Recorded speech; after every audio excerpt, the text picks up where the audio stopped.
वाराणसी का धरहरा मस्जिद इन दिनों सुर्खियों में है। दरअसल एक वीडियो पंचगंगा घाट स्थित इस मस्जिद का सोशल मीडिया पर जमकर वायरल हो रहा है, जिसमें वाराणसी दक्षिणी के विधायक डॉक्टर नीलकंठ तिवारी यहां अपने समर्थकों के साथ स्वच्छता अभियान के तहत झाड़ू लगाते हुए नजर आ रहे हैं। आप देखिए कि ये वही मस्जिद है जिसको लेकर अब कई अटकलें शुरू हो चुकी है।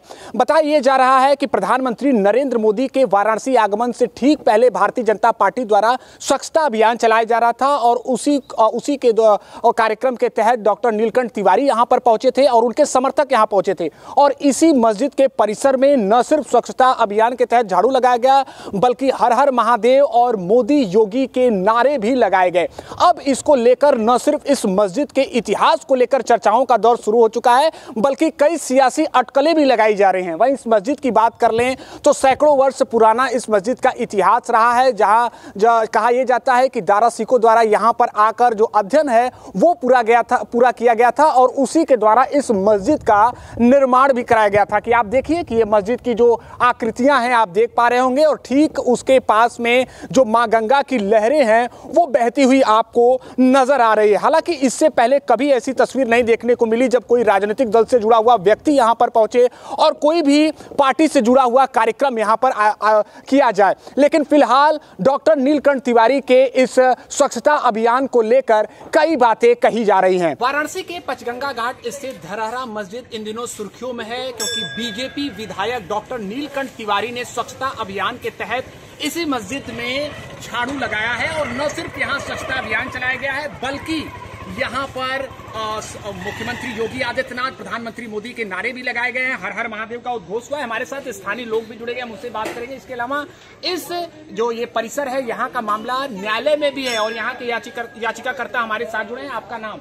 आचार्य मुरलीधर गणेश पटेल। मुरलीधर जी, क्या कहेंगे अगर एक बीजेपी विधायक यहाँ पर झाड़ू लगाते हैं, स्वच्छता अभियान करते हैं मस्जिद परिसर में, तो उसका क्या मतलब निकाला जाए? उसका मतलब क्या है जो निकाले हैं पत्रकार लोग, लेकिन सवाल है कि झाड़ू लगाने के लिए लगा सकते हैं, कोई बहुत बड़ी चीज नहीं है। क्योंकि जब हमारे परिसर में उनकी गाड़ियां खड़ी होती है यहाँ पर, तो कोई ऐसा थोड़ी है कि हमको जाने के लिए रोक है वहाँ पर। नहीं, ये बात मानो ने रोका तो नहीं है वहाँ पर जाने के लिए। कोई भी आदमी जा सकता है और कोई भी आदमी ऊपर भी जा सकता है, उसके लिए कोई रोक नहीं है।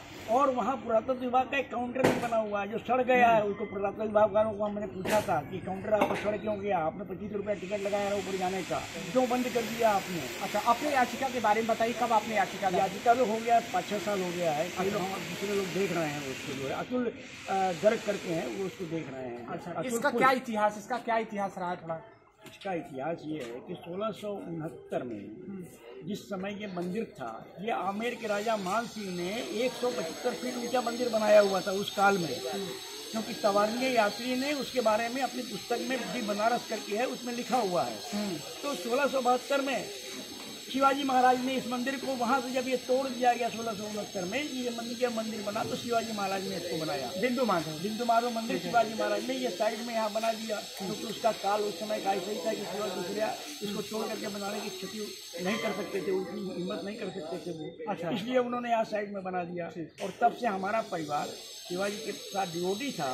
हम लोग रत्नागिरी के रहने वाले हैं, महाराष्ट्र के। 500 साल से इस मंदिर की रक्षा हम लोग कर रहे हैं। अच्छा, और तब से हम लोग यहीं पर। ठीक है, तो कोई राजनीतिक दल इससे पहले यहाँ पर आया था, अंदर प्रवेश का इस प्रकार के कार्यक्रम हुए? क्योंकि सवाल पूछे जाएंगे। तो इस प्रकार का राजनीतिक दल कोई भी नहीं जाता ना, तो कांग्रेस आती है, तो सपा वाले आते हैं, बीजेपी वाले एक दो बार आए हुए हैं। एक बार झंडा भी फहराया गया था, उसका भी केस चला कर खत्म हो गया। बस एक अंतिम सवाल, कहा जा रहा है हिंदुत्व के एजेंडे पर आ रहे हैं क्या बीजेपी को विधायक? क्योंकि यहाँ का विषय कह लिया जाए तो अलग अलग विचार, अलग अलग विषय रहते हैं चुनाव में।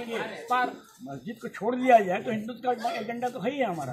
अच्छा, मस्जिद क्यों हमको बीच में ला रहे हैं? मस्जिद का काम जो है ये कोर्ट का है, वो कोर्ट करेगी, मस्जिद का डिसीजन करेगी। तो यही तो सवाल है कि आखिर में जब विषय कोर्ट में था तो अंदर गए तो स्वाभाविक तौर पर अंदर तो कोई, हमने पहले कहा अंदर तो कोई भी जा सकता है, किसी को भी रोक नहीं है। ठीक है, किसी पार्टी को भी रोक नहीं कि अंदर नहीं जा सकता। हर रोज आदमी जाता ही है, बिल्कुल जाता है। अरे हम लोग भी जाते हैं अंदर, ऐसी बात थोड़ी है, ऊपर तक जाते हैं हम लोग। ठीक है, वो रोकने थोड़े ही हमको। ठीक है, शुक्रिया बातचीत के लिए। तो हम एक स्थानीय दुकानदार, गुरु जी आगे आ जाइए। दुकान है यहाँ पर, पास में बिंदु माधव मंदिर है। अच्छी बताइए कितने लोग? नंबर अपने 50 लोग थे, नारे भी लग रहे थे। इससे पहले आपकी दुकान कितने सालों की है? इससे पहले कोई यहाँ पर राजनेता कोई आया हो इस प्रकार का कोई? तो ऐसे में देख सकते हैं कि कई बातें कही जा रही हैं। फिलहाल इस बात को लेकर चर्चा तेज है कि क्षेत्रीय विधायक के इस कार्यक्रम को लेकर क्या कुछ कहा जाएगा।